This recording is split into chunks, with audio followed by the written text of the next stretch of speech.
አለይኩም ቤተሰብ እንዴት ናችሁ? እኔ ደህና ነኝ አልহামዱሊላህ። ይሄ መስኮቱን እንትን ብዬው ነው ዘንዘራና በፕላስቲክ አድርጌው ነው ወልጅ ሳለ ጮራ ያስገባ ማለት ነው እንጂ እንደዚህ ነው። ይሄ ቤቱ ከተሰራ ቆይቷል። አንድ 10 ምናምን አመት ሆኖታልና ለዛ ነው። አሁን በፊቱ እንትን ነው ማለት ነው። ያሁን የመጣው 3 በ3 የሚባለው ነው። እቺ ትንሽ ናት እንደምታዩት። ዛሬ አሁን ቪዲዮ ልሰራላችሁ የፈለኩበት ምክንያት በር ላይ እንትን አድርጌያለሁ መጋረጃ። ለምን ምኝታ ክፍል በር ካለው መጋረጃ አደረግሽ ብላችሁኛል። ያደረኩበት ምክንያት ልንገራችሁ ማለት ነው። እዚህ ጋር እንደምታዩት ትልቁ በር ነው። ይሄ ደግሞ ትንሹ በር የምንገባበት በር ነው። ይሄን አይደል እንዴ? እኔ ይሄንን እስከዛሬ ብርድ ስለነበረ የነበረበት ጊዜ ዘግቼዋለሁ ሙሉውን። ይሄን በሩ ሙሉውን ዘግቼዋለሁ። እንዲህ አድርጌ ዘግቼ በየት በኩል ነው ያለሁት? በቤቱ በዛኛው ጀርባ በኩል በዛኛው ጀርባ እንደዚህ ዝቅዝቅ ሄጄ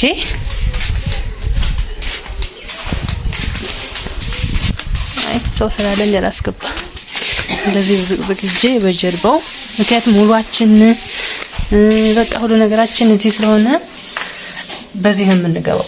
ይሄ መግቢያ በት ነው እንግዲህ የውጭ ሰውም ሆነ የቤትም ሰው ሆነ በዚህ በር ሲገባ ቀጥታ በሩ ቤቶች ምናምን ብሎ ሲመጣ ይሄ እንደምታዩት የሳሎኑ በር ነው።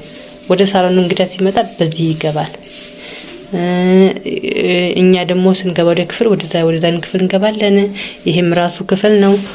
ይሄ መጋረጃ ያደረኩበት ምክንያት ሳሎን ቁጭ ያለ ሰው በሩን ከምንዘጋው መጋረጃ እናረጋበታለን ማለት ነው። አሁን እዚህ ጋር መጋረጃ አለ። ስንገባ ከፍተን እንገባለን። አለቀ። ሰው ካለ ወደዚህ ሳብ አደርገዋለሁ። ሰው ካለ እንደዚህ ዘረጋዋለሁ ማለት ነው መጋረጃውን። ይሄ ደግሞ ፊት ለፊት ነው። ከወደ ውጭ የሚመጣ ሰው ፊት ለፊት ያያል። ገብታችኋል? ሙሉ ቤቱን ከሚያይ ትንሽ ናት የምትታየው። እንደሚታያችሁ ከሆነ ትንሽ ናት የምትታየው። እዚህ ጋር አጋጣሚ እዛ ውስጥ ቁሜ ከሆነ እንደው ዘው ብሎ ቢመጣ እንኳን አያየኝም። ወደዚህ ሰወራላለሁ። ስንተኛም ራሱ እንደዚህ በር ክፍት ሆኖ ከሆነ ያን ሰው ሲመጣ ኮት ሲሰማ ያኔ የሆነ እንቅስቃሴ ታደርጋላችሁ። ለምን ሙሉ የምኝታ ክፍል መታየት የለበትም። ከባለቤቱ ውጭ መታየት የለበትም። ለዛ ነው መጋረጃ ያደረኩት። እንዳልኳችሁ አሁን ግን ሙቀት እየመጣ ስለሆነ የሳሎኑን በር እንትን ነው ከፍተዋለሁ ማለት ነው። ግን ይሄን ያረኩበት ምክንያት ሳሎኑ እንዲሰፋልኝ እንደፈለኩ እንዳሽከረክረው። እኔ ቤት ሁሉ ጊዜ በአንድ ሳይዝ ሲኖር አልወድም። በሳምንት ምናምን እንደዚህ ሞዴል ቀይረዋለሁ ማለት ነው። ዛሬ በቀኝ በኩል ከሆነ ነገ በግራ በኩል እንደምቀጥለው ሳምንት ደግሞ በዛኛው በኩል ምናምን እያረኩ ነው እንትን ብለው የምቀያይረው እና ለዛ ነው በሩን ሁለቱንም ትልቁን ትንሹንም መጋረጃ ሙሉ ዘግቼው 4 ማዕዘኑን እንትን ተጠቀመበታለሁ ማለት ነው። እዚህ ጋር መጋረጃ የሚያስፈልገው እንዳልኳችሁ ያንን ሰው ዘው ብሎ ክፍሉን አያይም። ዘው ብሎም አይገባም። አሁን ክፍሉ አሁን የምታያቸው ትንሽ ፓርት ነው ታያችኋል። ትንሽ ፓርት የምታየው እንጂ ሙሉን አይታይም። ምኝታ ክፍሉ የመዝጋትም ግዴታ የለብኝም ማለት በራስ ጊዜ መቼም አንዘጋም አንከፍትም። በዚህ ላይ አንስኩቲ እና ሙሉ ክፍሉ አይታይም። ሊያልፍ የሚያልፈውም ወደ ክፍልም ሆነ ወደ ውጭ የሚሄድም ሆነ ወደ ሳሎን ወደዚህ የሚገባ ሰውም ሆነ ሙሉ ክፍሉን አያይም ማለት ነው። ለዛ ነው መጋረጃ ያስፈልጋል ያልኳችሁ። ይሄ ወደ ሻወር የሚያስገባ ነው። እንደዚህው በር ስለሌለው ለኛ የቤት ሻወር ስለሆነ በር የለውም። በመጋረጃ ነው ሻወሩ።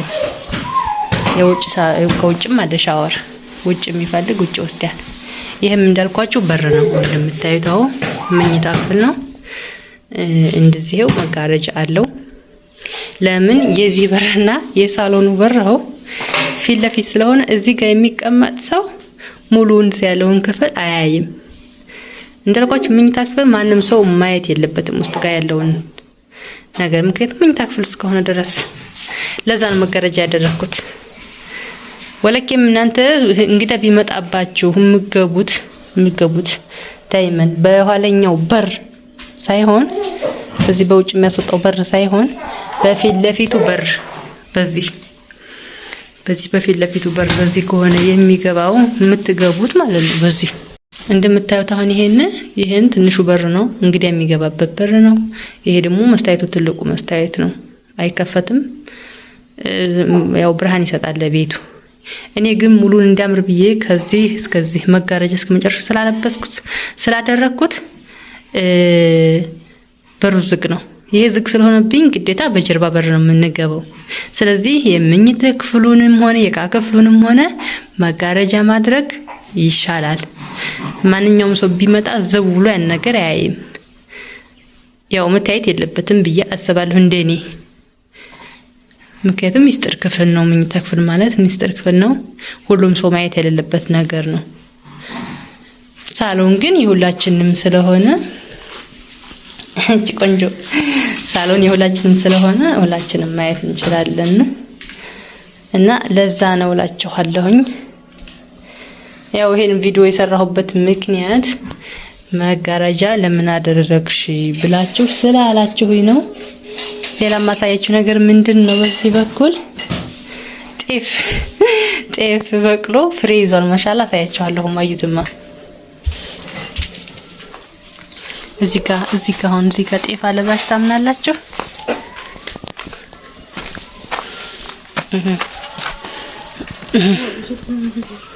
ይታቻ ጤፍ ነው ይሄ። በዛኛው በኩል ይሄ ቲማቲም ብዙ ዘርችበት ነበር። በጣም ብዙ ጤፍ ነበር። ነቀየው ነው መጀመሪያውኑ፣ ምክንያቱም በዛበት። አሁን ይሄ ተዘርቶ አይደለም እንግዲህ ጤፍ ሲበጃጅ ምናምን ይወዲያደቀው ነው ይሄ።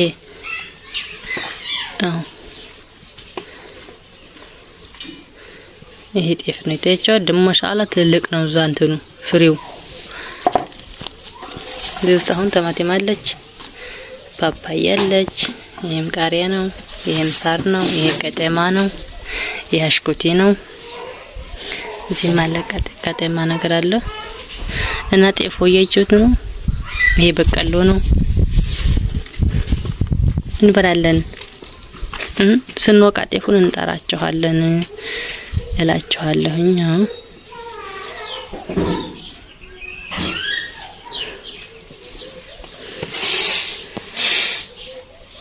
ሌላ በዛ በኩል ቲማቲም አለች። ብዙ እንትን ብዬበታለሁ፣ ግን ቲማቲሙ ምንድነው ድቅቅ ያለ ስለሆነ አያምርም። እዚህ ጋር አሁን ቲማቲም ይታያችኋል። ብዙ ፍሬ ወስጅበታለሁ። እዚህ ጋር ቲማቲሙ እየቀላ ማለት ነው፣ ግን አንጠቀመውም። ምክንያቱም እንደምታዩት ትንሿ ቲማቲም ናት። ውስጡ ደግሞ በጣም ብዙ ፍሬ ያለው ነው። ምን ታውታው ይዟል፣